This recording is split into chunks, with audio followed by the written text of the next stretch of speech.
जय यीशु सभी को। लूका सुसमाचार 16वां अध्याय 19 से 31 तक, जहां परमेश्वर धनवान मनुष्य और निर्धन लाजर के बारे में बताते हैं।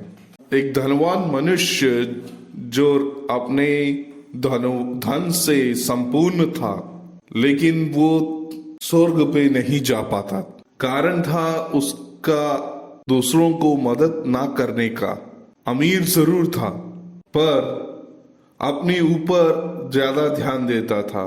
उसके घर के बाहर दीवार के उस पार एक गरीब निर्धन व्यक्ति था, जिसको एक समय का खाना नसीब नहीं होता था, जिसके शरीर में चोट है, लेकिन वो सड़ा गला उसको वहां रहना पड़ गया। उसको देख के भी वो अपना मन नहीं पिघल पाया। उस धनवान व्यक्ति को धन होते हुए भी, सारी संपत्ति, सारी सुख सुविधा होते हुए भी वो स्वर्ग नहीं जा पाया।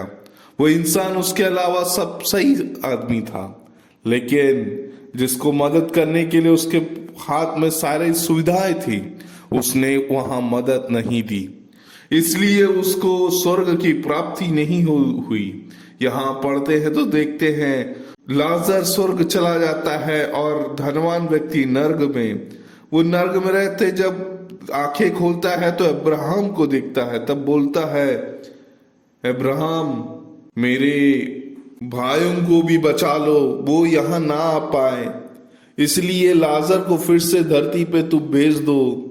तब वो बोलता है, जो मूसा की बातें ना मान पाए वो दूसरों की बातें क्या मानेगा।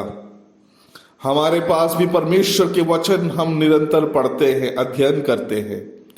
क्या हम परमेश्वर के वचन पाल के जो हमें दौत्य दिया वो दौत्य निर्वाहन हम कर पा रहे हैं कि नहीं? दूसरों की मदद के लिए हम तैयार हो पा रहे हैं कि नहीं? अगर ये सब हम नहीं कर पा रहे हैं तो फिर हमारे जीवन से इस समूह में कोई लाभ नहीं हो पा रहा है, तो हमें कैसे स्वर्ग की प्राप्ति होगी? इस उपवास के समय जिस प्रकार वह धनवान व्यक्ति सारी सुख सुविधा के बावजूद अपनी गलतियों के कारण स्वर्ग की प्राप्ति नहीं हो पा रही थी, उसी प्रकार हम और आप, जब हमें मौका मिला है इस परिवार की रक्षा करने के लिए जो परमेश्वर ने बनाया है, इस ब्रह्मांड की सुरक्षा करने के लिए, पेड़ पौधे, जानवर, पक्षी, मनुष्य, अनेक कार्य हम कर सकते हैं। उसको करने के लिए हम तत्पर है, तो इस उपवास के समय वो उसकी पूर्ति हो सकती है। परमेश्वर हम आपको उसके लिए अनुग्रहित करे। आमीन।